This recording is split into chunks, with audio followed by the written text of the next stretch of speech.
for the hardest-hitting show in talk radio. The true progressive voice since 2012. This is Southpaws.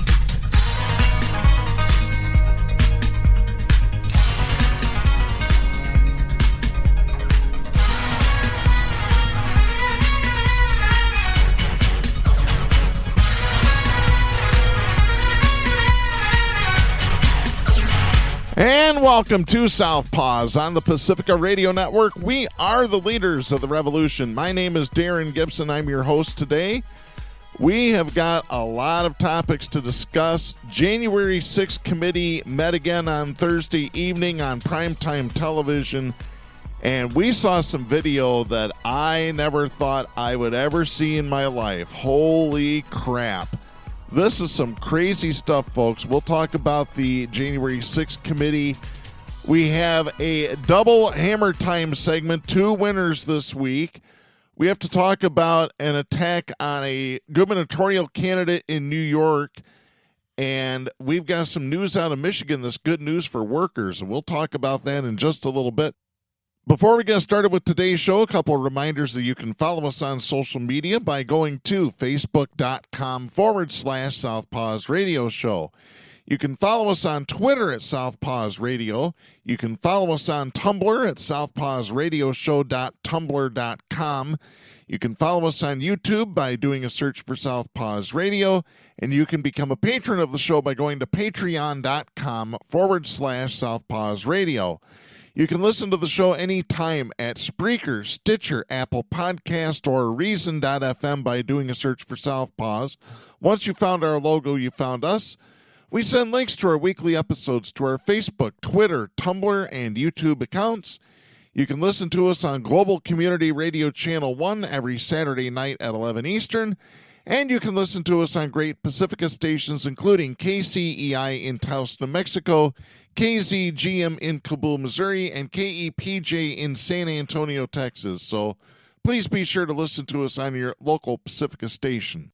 Well, we're going to start out today's show with some breaking news that happened on Thursday. President Joe Biden has come down with COVID. He has received both boosters as well as the original 2-shot dose.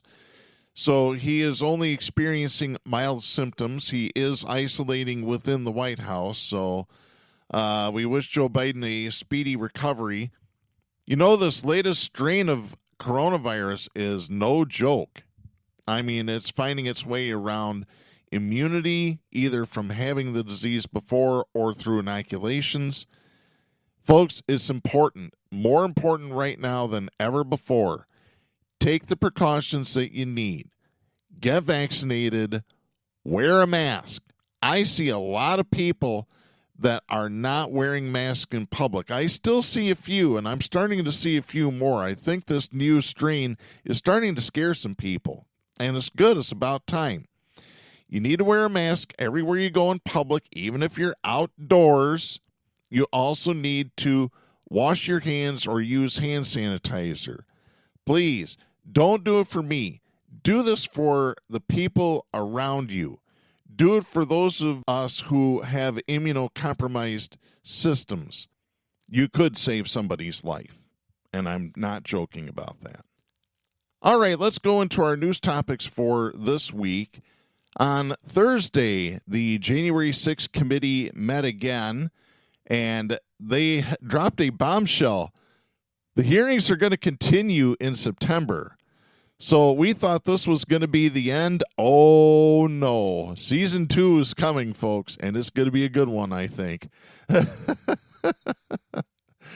I tell you what, let's go to this story. This is Mary Claire Jelonic writing for the Associated Press. This is dated Friday, July 22nd, which is the day we are recording this show. Other Associated Press reporters contributing to the story include Eric Tucker, Jill Colvin, Farnoosh Amiri, Kevin Frecking, Chris Megarian, and Michael Balsamo. This is out of Washington.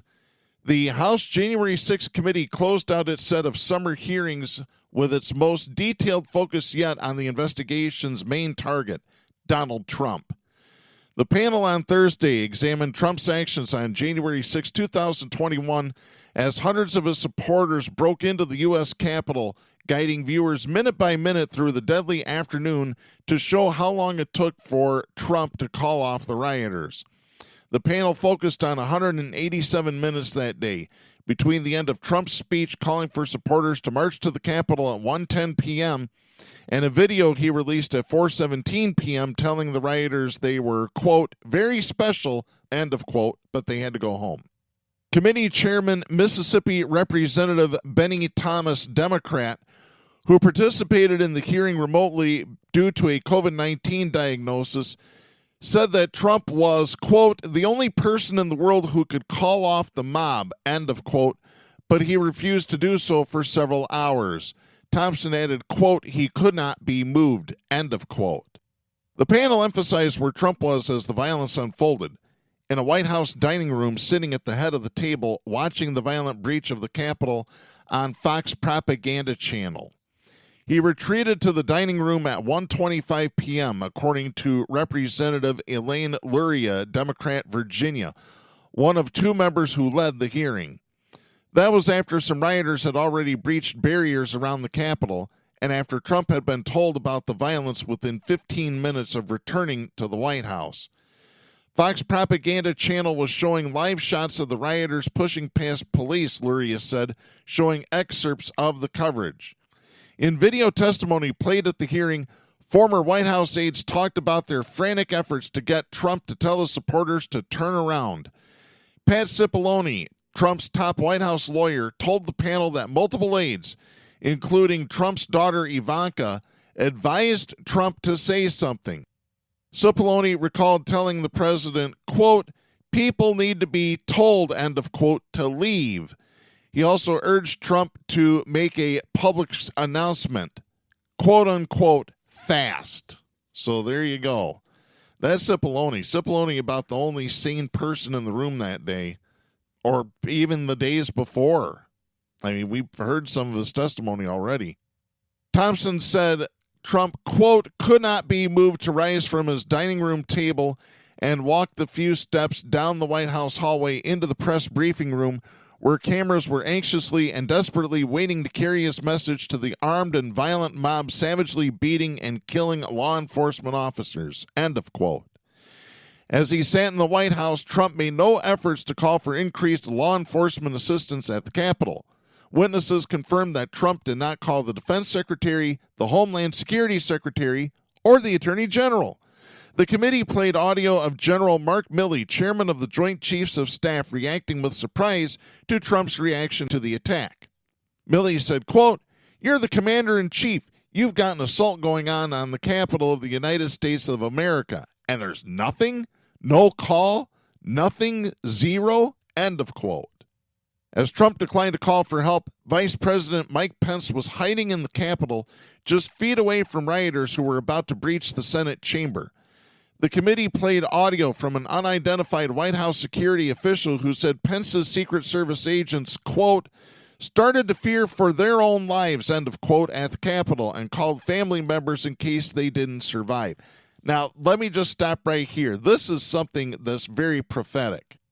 You have Secret Service agents trying to protect the vice president of this country, and they're calling their families on their cell phones saying, we don't know what's going to happen. I'm calling to say goodbye and I love you in case something happens to me. That's never happened before in the entire history of this country, ever. Unbelievable. Shortly afterward, at 2:24 p.m., Trump tweeted that Pence didn't have the courage to block or delay the election results as Congress was certifying Joe Biden's presidential victory. Committee member Luria said, quote, he put a target on his own vice president's back, end of quote. Well, it's true. Matt Pottinger, who was Trump's deputy national security advisor at the time, and Sarah Matthews, then the deputy press secretary, testified at the hearing. Both resigned from their White House jobs immediately after the insurrection. Let me add, traitorous insurrection. Both Pottinger and Matthews told the committee of their disgust at Trump's tweet about Pence. Pottinger said that he was, quote, disturbed and worried to see that Trump was attacking Vice President Pence for doing his constitutional duty, end of quote, which he said was, quote, the opposite of what we needed at that moment. That was the moment I decided I was going to resign, end of quote. Matthews said the tweet was, quote, essentially him giving the green light to those people, end of quote, and said Trump's supporters, quote, truly latch on to every word and every tweet, end of quote. They do, and then they parrot it. She also described a debate within the press office about whether the violence should be condemned, and her frustration that such a debate was even happening, and that they were debating the politics of a tweet. Matthews said she pointed to the television and said, quote, do you think it looks like we are effing winning? Because I don't think it does, end of quote. Yeah. So it sounds like some of Trump's inner circle finally woke up with this insurrection, this violent, traitorous insurrection. Those people were traitors. The committee showed some of the texts that were sent to Trump's chief of staff, Mark Meadows, as White House aides tried to get the president to act. Meadows turned the texts over to the panel before he stopped cooperating. Donald Trump Jr. texted Meadows and said, quote, this is one you go to the mattresses on. They will try to f*** up his entire legacy on this if it gets worse, end of quote. Mick Mulvaney, Meadows' former GOP House colleague and the former director of the Office of Management and Budget, texted, quote, Mark, he needs to stop this now, end of quote. Fox propaganda channel host Laura Ingraham texted, quote, hey, Mark, Trump needs to tell people in the Capitol to go home, end of quote. Oh, wait a minute. Did I see Laura Ingraham? This right-wing slut, what's her name, Laura Ingraham? Yeah, she's a talk slut. You tell her, Eddie. As some of the worst of the fighting at the Capitol was still underway and had been going on for hours, Trump put out the video at 4:17 p.m. The committee showed video of Trump filming the statement and a copy of the script that he ignored. The script read this way: I am asking you to leave the Capitol Hill region now and go home in a peaceful way. But Trump did not actually say that, instead repeating baseless claims of voter fraud without condemning the violence. Trump ended up saying, quote, so go home. We love you. You're very special. I know how you feel, end of quote. In video testimony, Trump's son-in-law, Jared Kushner, said he got there as the filming ended and, quote, I think he was basically retiring for the day, end of quote. The committee showed video from the Capitol siege at that exact moment. Rioters trying to violently push through the main doors, battering officers who had been fighting for hours. Police radio traffic relayed, quote, another officer unconscious, end of quote. And they showed the body cam video of this. The committee showed never-before-seen outtakes of a speech prepared for Trump on January 7th in which he was supposed to say the election was over. But he bristled at that line, telling a room full of supporters, quote, I don't want to say the election is over, end of quote. Well, I got news for you, you orange pig. It was over in November. Deal with it. In the outtakes, Trump was visibly angry, at one point hitting his hand on the podium as he worked through the prepared remarks, with his daughter Ivanka and others heard chiming in with suggestions. In the final video, Trump condemns the violence and says, quote, Congress has certified the results and new administration will be inaugurated on January 20th. My focus now turns to ensuring a smooth, orderly, and seamless transition of power, end of quote. At the beginning of the hearing, Thompson and Wyoming Representative Liz Cheney, the committee's Republican vice chair, announced that the panel would reconvene in September to continue laying out their findings. Cheney said of the committee's probe, quote, doors have opened, new subpoenas have been issued, and the dam has begun to break. We have considerably more to do. We have far more evidence to share with the American people and more to gather, end of quote. Folks, I'm going to tell you, this should be the downfall of Donald Trump permanently forever. The Justice Department needs to file charges of insurrection, sedition, and traitorism. He's a traitor. Prosecute his ass for being a traitor. Good Lord. How hard is this? And here's the thing. We found out on Thursday that Trump is still trying to change the results of the election. I have this story. This is Aaron Snodgrass and Hannah Gattowan writing for Business Insider. This is dated on Thursday, July 21st. A Wisconsin election official says Donald Trump is still trying to overturn his 2020 electoral defeat in the battleground state. Robin Vos, the Speaker of the Wisconsin State Assembly, said in a Tuesday interview that Trump called him last week and encouraged him to decertify Joe Biden's win in the state, 20 months after the 2020 election. Vos told WISN television in Milwaukee that Trump broached the topic in the days after the Wisconsin Supreme Court ruled absentee ballot drop boxes in the state illegal on July 8th. Vos told WISN TV, quote, "It's very consistent. He makes his case, which I respect. He would like us to do something different in Wisconsin. I explained that is not allowed under the Constitution." End of quote. Vos added, quote, "He has a different opinion." End of quote. Vos's story comes in the midst of public hearings from the House Select Committee investigating the January 6, 2021 insurrection and Trump's efforts to overturn his re-election defeat. Trump took to his social media to air his grievances with Vos. Here's what he wrote. Quote, "Looks like Speaker Robin Vos, a longtime professional rhino always looking to guard his flank, will be doing nothing about the amazing Wisconsin Supreme Court decision." End of quote. Of course, rhino stands for Republican in name only. Trump added, quote, "The Democrats would like to sincerely thank Robin and all of his fellow rhinos for letting them get away with murder." End of quote. Vos told WISN television that the July 10th court decision regarding ballot drop boxes would have an effect on the law moving forward and could not be applied retroactively. Vos has voiced support for the court decision and called the drop boxes illegal. Trump responded to the interview Tuesday evening, once again urging Vos to act. He wrote on his social media, quote, "So what's Speaker Robin Vos doing on the great Wisconsin Supreme Court ruling declaring hundreds of thousands of drop box votes to be illegal? This is not a time for him to hide, but a time to act." End of quote. Vos and a representative for Trump did not immediately respond to requests for comment from Business Insider. Biden beat Trump by fewer than 21,000 votes in Wisconsin.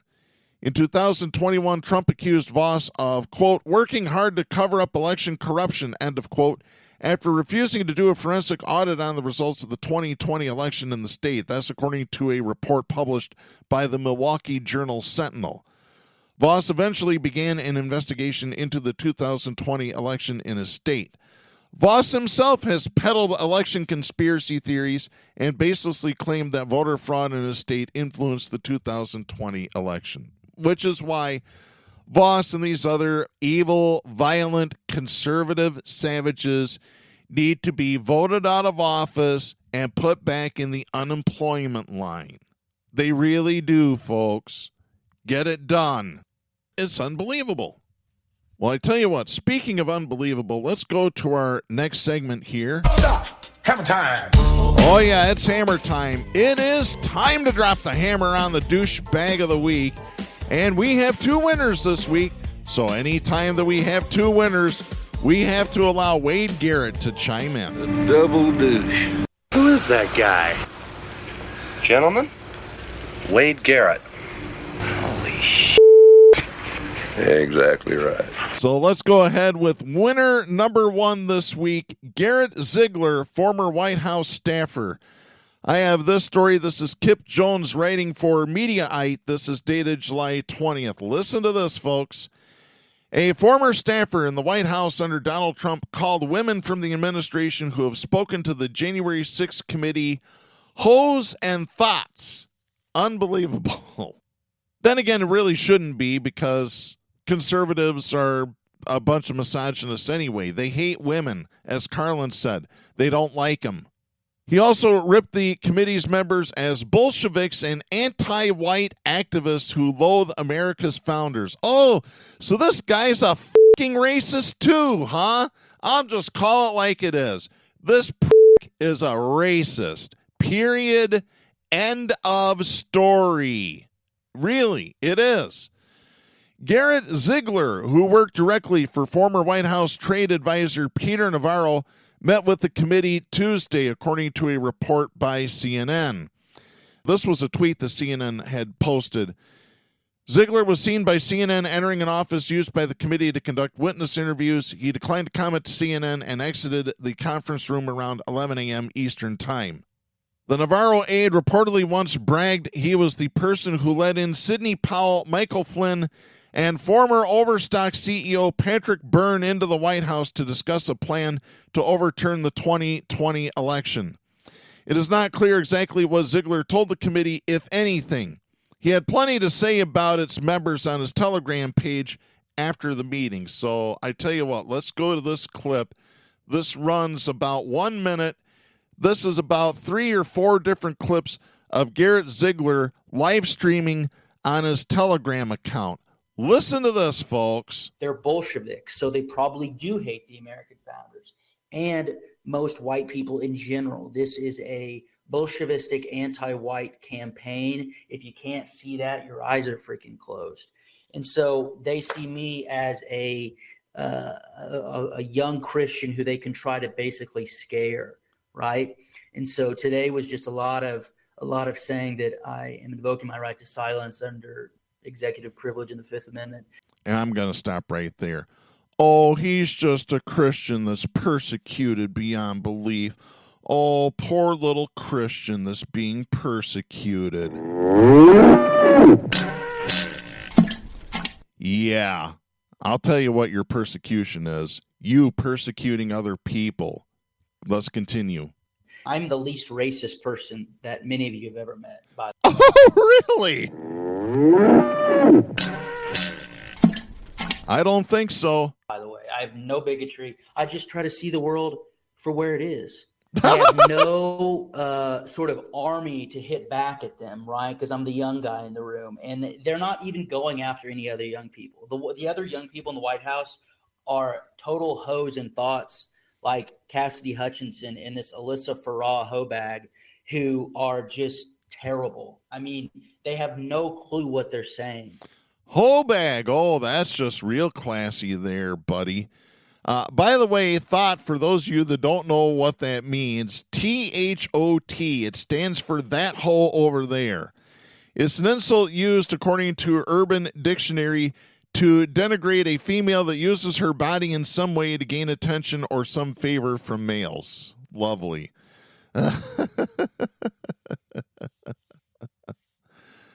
Unfreaking believable. Absolutely unbelievable. Oh, Jesus. By the way, Griffin, a CNN contributor and former Trump administration staffer, testified before the committee last November. Hutchinson told lawmakers 2 weeks ago that Trump tried to grab the steering wheel of his vehicle away from Secret Service agents before the Capitol riot because he wanted to go to the Capitol. He wanted to lead the march. So, yeah, that's winner number 1, Garrett Ziegler. Winner number 2 this week, Barry County, Michigan Sheriff Darleaf gets another award for his mantle. I have this. This is Rachel Van Gilder and Carter Gent writing for Wood Television out of Hastings. This is dated July 21st. The Barry County prosecutor says she has not found evidence that anything fraudulent happened in the 2020 election, as the county sheriff has argued. Sheriff Darleaf had turned over a number of documents to prosecutor Julie Nakfor Pratt's office in May and June. She said she reviewed them but did not find probable cause of voter fraud. Leaf has been attacking the validity of the November 2020 presidential election since it happened. He filed suit about it in December 2020 that a federal judge quickly shut down. This summer, he sued Michigan Attorney General Dana Nessel, Secretary of State Jocelyn Benson, and Michigan State Police, arguing they blocked his investigation into the election. At Benson's request, Michigan State Police has been conducting its own investigation of reports that a third party was given access to voting machines after the election. The Barry County clerk confirmed last month that in 2021, someone from Leaf's department and a third-party investigator took a Dominion vote tabulator from the Irving Township Hall. Clerk Pam Palmer told Target 8, quote, "I've been told they took it," and tore it apart, end of quote. Apparently, it was taken to the Detroit area. She added that the machine was returned to Irving Township with a broken security seal. That machine was seized by Michigan State Police in April of this year. During a speech just last week at the Constitutional Sheriffs and Peace Officers Association convention in Las Vegas, yeah, these are cuckoo, evil, violent, conservative traitors with a badge on. Leaf alleged that votes were missing in Berry County, specifically noting 690 from a single township. Prosecutor Nakfor Pratt told News 8 Thursday, quote, "I do not have probable cause to believe there were 600 votes stolen from anywhere," end of quote. She previously said that Leaf sent her documents last year too, and she decided those also did not indicate voter fraud. She told Target 8 in June, quote, "We just didn't see anything," end of quote. Leaf said at the CSPOA conference that he intends to continue his investigation. Nakfor Pratt said she will continue to consider anything his office submits to her, which is her role as prosecutor. No, what she needs to do is tell Darleaf to go home and do actual, better yet, go to his office and do actual cop work, which it's violent anyway, but that's why he wears a badge. All cops are bastards, and Darleaf is the biggest one in this state. And I once again call on Michigan Governor Gretchen Whitmer, who has the power to do so. You need to remove Darleaf from office now. This guy is insane. He is absolutely insane. Get him out now. So to Garrett Ziegler and to Darleaf, we have this message for you. Don't be a douchebag. Oh, yeah, that's right. Yeah, you both need to stop being violent conservative douchebags, because that's what all conservatives are. Violent, evil, and violent. They love violence. As a matter of fact, let's talk a little bit about some violence here. Now, they're going to probably try and blame this on a liberal or a progressive, but I'm going to give you my opinion here in just a little bit. This happened. I can't believe this. I really can't believe this. This happened Thursday night. I have this story. This is Phil Helsel writing for NBC News. This is dated July 21st. U.S. Representative Lee Zeldin was attacked on Thursday night by a man wielding a sharp object at a campaign event near Rochester, New York, according to officials. Zeldin, a Republican running for New York governor, was not injured. No other injuries were reported. In video of the attack, a man could be seen on stage with Zeldin, grabbing his arm before they fall to the ground. The man can be heard repeating, quote, "You're done," end of quote. This happened around 8 p.m. at the Veterans of Foreign Wars post in Perrington. The Monroe County Sheriff's Office identified the suspect as 43-year-old David Jacobonis. So let me just stop because I saw the video. Zeldin is standing on a trailer that looked like had hay bales on it, the big round hay bales, and he's standing with a microphone and he's giving a speech to some people. This guy just casually walked up the steps, walked across this trailer, and stood right next to him, and Zeldin saw him coming, and this guy reaches for Zeldin and says, "You're done, you're done, you're done." And apparently he was intoxicated when this happened, and that's according to witnesses who were there. The object that he had in his hand, it looked like he was trying to go for Zeldin's throat. It looks like the object could be a self-defense keychain that is sold on the internet. So I think we've identified the weapon that was being used. Let me continue the story here. The attack ended after the suspect was restrained by people in the audience and members of Zeldin's campaign. That's according to video recorded by WHEC television in Rochester. In the attack, the man appears to be holding an object with two protruding points. The sheriff's office statement did not say what kind of weapon it was. Once again, I tell you what kind of weapon it was. It's a self-defense keychain that's shaped like a cat's head and the ears are 2 points sticking out. So there you go. Jacobonis, who's from Fairport, New York, has been charged with attempted assault in the second degree, which is a felony. He was arraigned at Parrington Town Court. He was released on his own recognizance, according to the Sheriff's Department. Zeldin later tweeted his thanks to everyone who reached out, writing in part, quote, "Someone tried to stand me on stage during this evening's rally, but fortunately I was able to grab his wrist and stop him for a few moments until others tackled him," end of quote. The man was subdued and restrained with zip ties, and police arrived, handcuffed him, and took him into custody. That's according to VFW Post 8495 Commander Mike Cialini.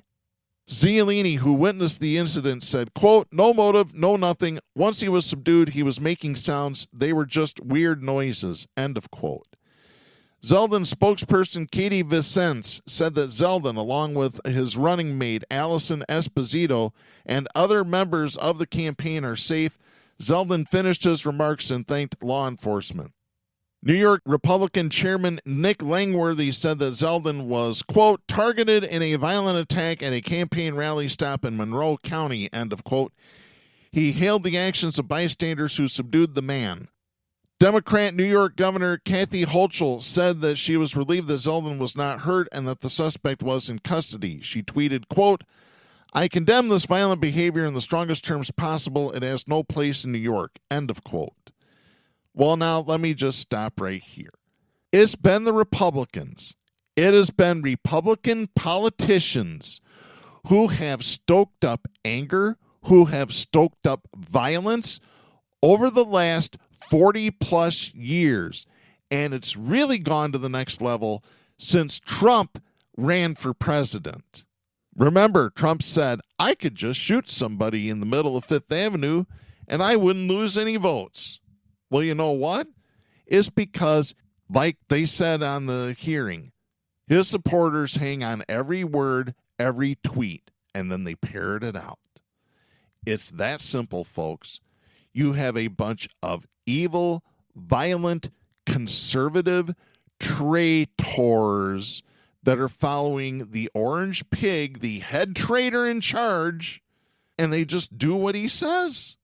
And they don't think about it. They're like lemmings. They're like robots. You know, it's like the movie RoboCop 2. I type it, you think it. You know, it's really that simple. It really is. And I'm just going to give you my opinion here, because Zeldin at the time was talking about bail reform in the state of New York, and this guy attacks Zeldin and gets out on bail within hours.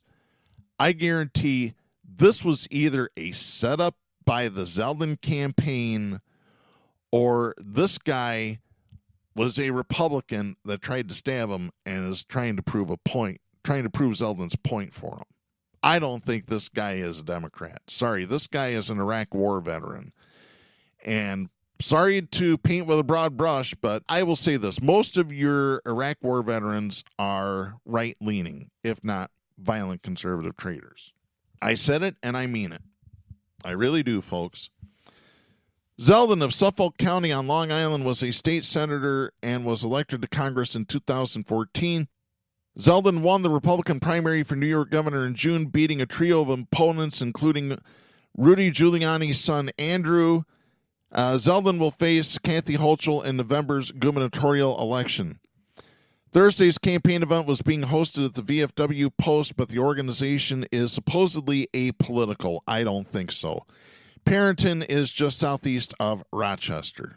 So there you go, folks. You know, and even if this guy is a liberal or a progressive or whatever, the alleged assailant, I say alleged because he hasn't been convicted of anything, therefore innocent until proven guilty. But even if he is left-leaning, this has been, once again, as I said earlier, stoked by the Republicans. The chickens are coming home to roost. Now, do you violent conservatives want to stop talking violence? Do you want to stop promoting violence? Because it is going to come back on you. It's going to blow back. That's not a threat. That's a prediction. It really is. We just saw it here. If this guy is a left-leaning person, the attacker. But like I said, I've given my opinion on it, and I'm waiting for somebody to pull up proof of it. Apparently, this attacker, this Jacobonus, does not have a Facebook account. He does have an Instagram, and the only thing posted is one photo. That's according to news reports that I saw earlier this morning. And apparently this guy's wife passed away. So apparently she used to have a Facebook presence, but passed away some time ago. I'm not sure. Well, I'll tell you what, let's get off the violence. Let's get on to some good news here. I have this story. This is David Eggert from the Associated Press. This was published by Crane's Detroit Business. This is dated July 19th out of Lansing. This is good news for Michigan workers. Michigan Republicans' lame duck maneuver to weaken voter-proposed minimum wage and paid sick leave laws was unconstitutional, and the original initiatives are in effect, a judge ruled Tuesday. In 2018, the Republican-controlled legislature engaged in Adopt and Amend, a controversial and unprecedented strategy to prevent minimum wage and sick time ballot drives from going to the electorate, after which they would have been much harder to change if voters had passed them. Legislators approved them so they could be made more business-friendly after the election, with simple majority votes and the signature of outgoing Republican Governor Rick Snyder. Court of Claims Judge Douglas Shapiro said the tactic was illegal because lawmakers had three options. This is in the Michigan State Constitution. If there is a ballot initiative, there's three choices for the legislature. 1, to reject the laws and let the voters decide at the ballot. 2, propose alternatives to also go on the ballot alongside them. Or 3, enact the initiatives without change. Judge Shapiro wrote, quote, "The process effectively thwarted the intent of the people and denied them the opportunity to vote on whether they preferred the voter-initiated proposal or the legislature's suggested modifications," end of quote. He called the Republicans' changes substantial. One new law gradually increases Michigan's minimum wage to $12.05 an hour by 2030, instead of to $12 by 2022, with yearly inflationary adjustments afterward, as was initially enacted. It also reversed a provision that would have gradually brought a lower wage for tipped employees in line with the wage for other workers by 2024. If the decision holds, an appeal could be filed quickly with the State Court of Appeals. The current $9.87 hourly minimum wage goes to $12. The tipped wage of $3.75 an hour goes to $9.60. The other law in question exempts employers with fewer than 50 employees from having to provide paid sick days, a change that is estimated to leave up to 1 million employees without the benefit, unlike what was proposed. It also limits the amount of annual mandatory leave at larger employers to 40 hours instead of 72 hours, as was written in the initiative. Plaintiffs in the lawsuit include Michigan One Fair Wage and Michigan Time to Care, which organized the ballot drives, other groups, and 2 residents who say they lost out on wages, earned sick days, or both. Former Michigan Democratic Party chair and lawyer Mark Brewer, who filed the lawsuit, said, quote, "This is a victory not only for every Michigan worker, but for all of the voters of the state, because Adopt and Amend would have gutted their right to initiate laws," end of quote. Wendy Block, Vice President of Business Advocacy and Member Engagement for the Michigan Chamber of Commerce, said that the organization was stunned by this determination and its many varied implications. She added, quote, "The talent shortage has employers already paying historic wages and benefits, all while facing rising inflation and supply chain chaos just to keep the doors open," end of quote. Yeah, really. If you can't pay your people, you don't deserve to be in business. Period. End of story. Unbelievable. She said that employees should be equally concerned about cost pressures the decision will place on the businesses and the impact it could have on employee hours and benefits. Michigan Attorney General Dana Nessel, who was sued in her official capacity, had different lawyers from her office argue both sides of the case. It was not immediately clear if the attorneys who defended the amended laws will file an appeal and seek to pause the ruling, though Brewer said he expects such a motion will be made. And we will tell you that that motion has been made, and we'll get to that story in just a moment. Nestle spokesperson Amber McCann said the side that sought to keep the revised laws intact was reviewing the opinion. Brewer said the lawsuit does not seek damages such as back wages and benefits, and is, quote, solely about getting adopt and amend declared unconstitutional, end of quote. Nestle, a Democrat, said in a statement, quote, the actions undertaken by the legislature in 2018 denied the will of the people and distorted the purpose of Michigan's citizen initiative process. This is a victory for Michiganders and for democracy, end of quote. Absolutely it is. This is why Dana Nessel needs to get reelected as Michigan Attorney General, and I'm going to vote for her. Matt Sweeney, spokesperson for Republican Senate Majority Leader Mike Shirkey, said the ruling, quote, isn't exactly a surprise considering it's coming from the same judge who didn't think the legislature should be a party to a case about something the legislature did. We look forward to the Attorney General's office successfully appealing this clearly flawed decision, end of quote. In 2019, the state Supreme Court declined to rule early on the constitutionality of the lame duck tactic. Business groups had a mixed reaction at the time. The Michigan Chamber of Commerce expressed disappointment, saying employers and employees did not get the answers or certainty they were looking for. But the Michigan Restaurant and Lodging Association said the court's decision to not get involved at the time showed no constitutional crisis, saying that it was a win for economic stability and job growth. Ultimately, the justices seemed destined to rule on the constitutionality of the maneuver. So we have this update on that story. This is Jonathan Osting writing for Bridge Magazine. This is dated July 21st out of Lansing. Attorneys for the state on Thursday asked the Michigan Court of Appeals to delay enforcement of 2018 initiatives that would raise the minimum wage and expand paid sick leave, arguing the new rules should be suspended during the ongoing legal debate. And of course, we talked about this just now. State attorneys are challenging the decision. They are asking the appeals court to delay implementation until the legal battle is resolved. Regardless, court rules mean enforcement could not begin until August 9th. That is what Deputy Solicitor General Eric Restuccia wrote in a court filing. He told the Court of Appeals, quote, the people of the state deserve predictability and stability in the status of the law governing sick leave and minimum wage, end of quote. He added that temporarily suspending the lower court ruling would make it, quote, clear to all relevant stakeholders that they remain in a position of status quo until this question reaches final disposition on appeal, end of quote. So there you go. So the attorneys arguing for the status quo have filed an appeal. So there we go. Let me skip down a little bit in the story. Unions and workers' rights groups hailed the court ruling, but business organizations argued that the decision could have a crippling effect on employers already offering high pay to overcome labor shortages worsened by the COVID-19 pandemic. Restuccia, the state's Deputy Solicitor General, wrote in a Thursday filing that the initiatives as drafted in 2018 would not have taken effect for 9 months, giving employers and employees, quote, significant lead time to prepare for the significant changes, end of quote. And again, that's the filing that he submitted to delay enforcement of Judge Shapiro's ruling.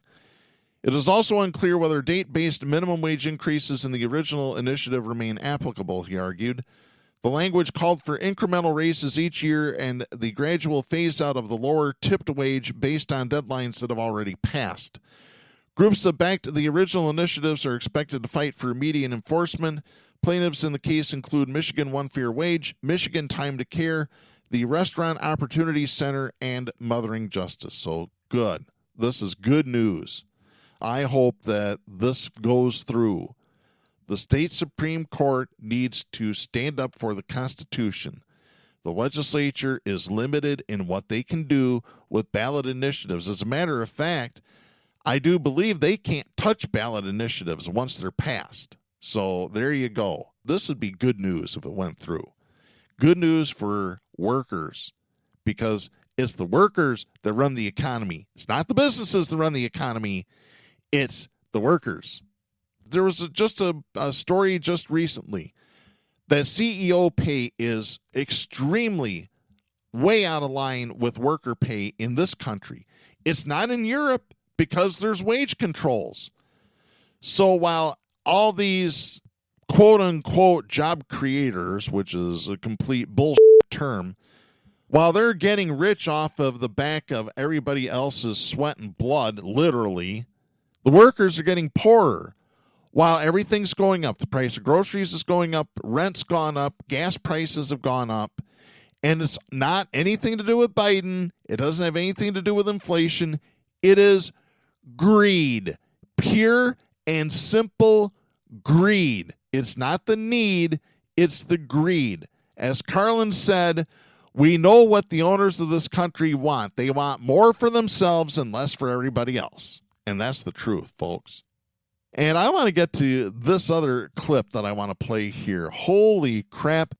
Folks, Bernie Sanders lost his shit on this week without George Stephanopoulos this week. He was talking to Martha Raddatz about some things, including Senator Joe Manchin. This clip runs just a little over 3 minutes. Folks, this is what a pissed off Bernie Sanders sounds like. Take a good listen. Senator, I want to turn. All about people to. Yeah, go ahead. Senator, I want to turn to Congress and the agenda there. Senator Joe Manchin, of course, abruptly pulled the plug this week on the Democrats' No, Martha, plans he didn't to abruptly. pass. Martha, Okay, he abruptly on Friday. He didn't abruptly do anything. He was has negotiating sabotaged for a while. the president's agenda. No. Look, if you check the record 6 months ago, I made it clear that you have people like Manchin, Sinema to a lesser degree, who are intentionally sabotaging the president's agenda, what the American people want, what a majority of us in the Democratic caucus want. Nothing new about this. And the problem was that we continue to talk to Manchin like he was serious. He was not. This is a guy who is a major recipient of fossil fuel money, a guy who has received campaign contributions from 25 Republican billionaires. Do you think this guy is serious? Senator, you say he wasn't serious, but Manchin says his main goal is to do what's good for West Virginia, and he's worried about inflation. Listen to what he told the West Virginia radio station. Listen to this, please. Is that right? Inflation is absolutely killing many, many people. They can't buy gasoline. They have a hard time buying groceries. Everything they buy and consume for their daily lives is a hardship to them. Your reaction to that, Senator? Well, look, the same nonsense that Manchin has been talking about for a year. West Virginia, it's a beautiful state. I've had the pleasure of being there. Great people. It is one of the poorest states in this country. You ask the people of West Virginia whether they want to expand Medicare to cover dental, hearing, and eyeglasses. You ask the people of West Virginia whether we should demand that the wealthiest people and large corporations start paying their fair share of taxes. Ask the people of West Virginia whether or not all people should have health care as a human right like in every other country on earth. That's what they will say. In my humble opinion, Manchin represents the very wealthiest people in this country, not working families in West Virginia or America. And Senator Sanders, I want to end with, if these provisions don't get passed, doesn't look like they will, what does that mean for Democrats' climate goals and the climate itself? Martha, it ain't Democrats. It isn't the president. It is the future of the planet. So when Manchin sabotages climate change, this is for future generations. What's going on right now in the West, all over the world, we're looking at significantly increased, more and more heat waves. You're going to look at more drought, more flooding. This is an existential threat to humanity.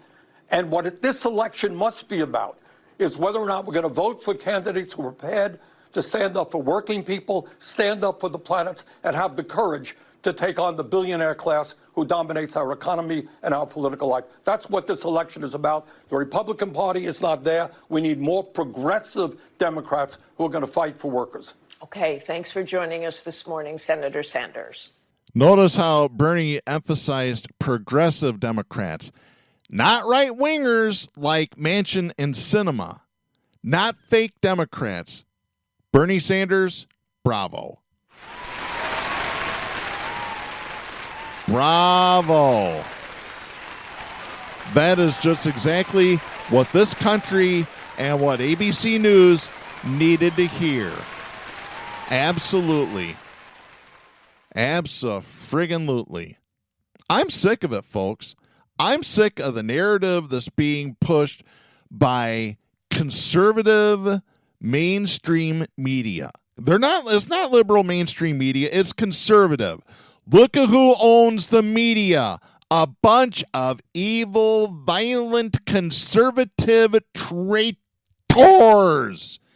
You better listen, folks. You better listen to me, because I know what I'm talking about. As somebody who has been in this industry for over 30 years, I've done a lot. When I wrote my senior thesis in college, I talked about the consolidation of media, and I got an A for that paper. And I'm just going to tell it like it is. I said it 30 years ago. The consolidation of media by all these different companies, especially by people who don't know a goddamn thing about the media. You got to have professionals running the media, people that know what they're doing. You can't have that. You're going to get what you have a Fox propaganda channel. You're going to get one voice and one voice only. That's why I have called on the FCC. You know, I've even have begged, put me on the FCC board. Because I'll tell you what, the first thing I'd do is I'd break up all the monopolies. I'd go back to the 6-6-12 rule. 6 FM stations, 6 TV stations, 12 AM stations. And no newspapers. You can now own a newspaper and a broadcast outlet. No, can't happen. You can't own radio and TV in the same town. I would. I'm dead serious. This is what we need to go back to. We need to break up the corporations. We need to have more voices. We need to have more progressive voices on the air. Period. Before we go, I want to get to one final story here. This is Tal Axelrod and Gabe Ferris writing for ABC News. This is dated July 19th. It was beautiful. There was a big protest outside of the Supreme Court protesting their decision to overturn Roe versus Wade. This happened on Tuesday. Let me read the story here. Several House Democrats were arrested on Tuesday while protesting outside the Supreme Court over its decision to overturn constitutional protections for abortion access. The group of Democratic lawmakers and others marched over to the High Court from the Capitol while chanting, "We won't go back," and "Our body, our choice." The latest demonstration after 5 conservative justices ruled last month to reverse the 1973 Roe v. Wade decision that first legalized abortions nationwide. 17 lawmakers in total were arrested, according to Capitol Police, including Democratic Representative Catherine Clark of Massachusetts, Representative Alexandria Ocasio-Cortez, Democrat of New York, Representative Ilhan Omar, Democrat of Minnesota, and Representative Jan Schakowsky, Democrat of Illinois.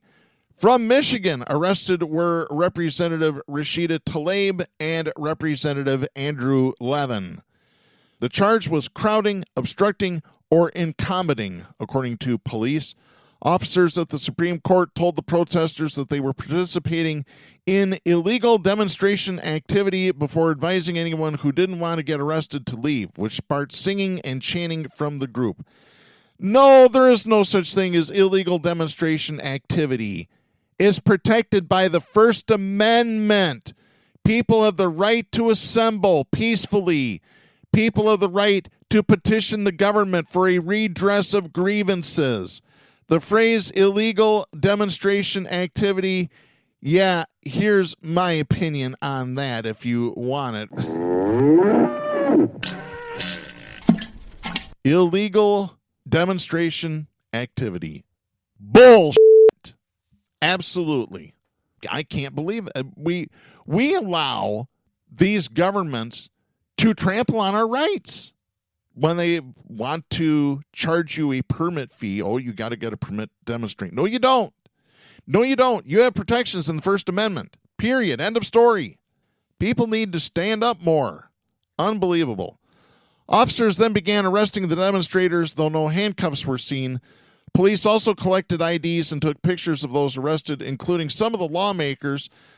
They apparently also brought water to the staging area for protesters to drink. Tuesday's event was part of Democrats' efforts to continue highlighting the Supreme Court's blockbuster decision, which allowed the implementation of stringent abortion restrictions or outright bans in at least a dozen states across the country. By the way, the latest one is Georgia.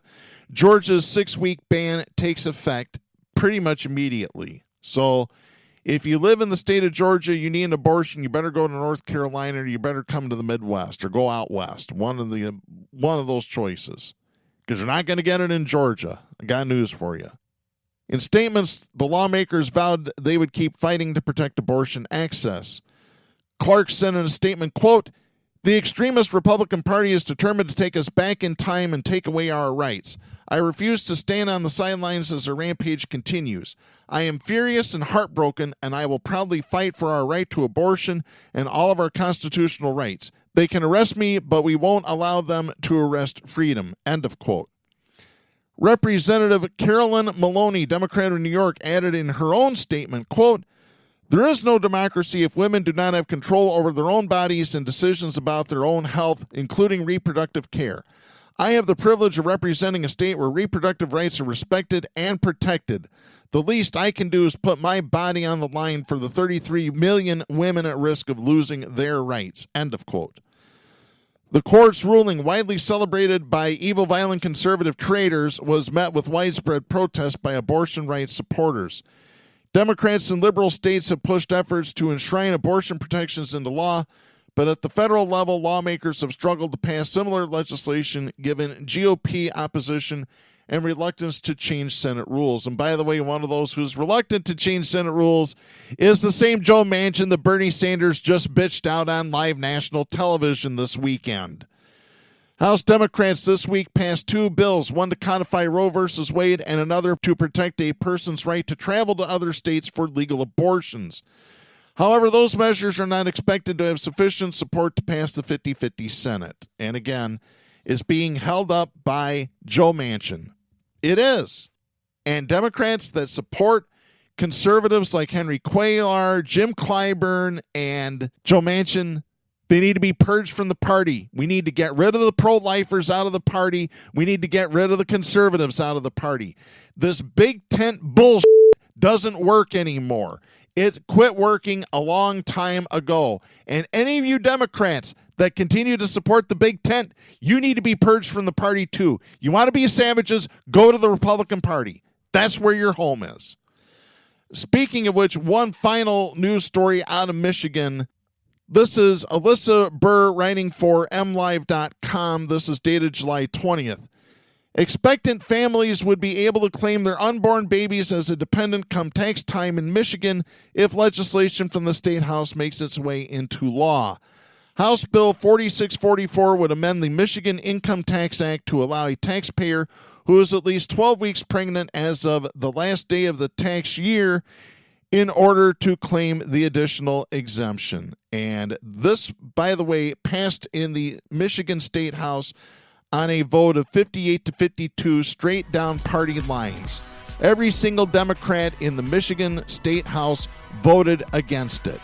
And I'm going to tell you, it'll pass in the Senate, but Governor Whitmer's going to veto it, and I applaud her for doing so. We'll talk more about this when Katie J and I do our specific Roe versus Wade show coming up in the next few weeks. Folks, we are out of time for this week.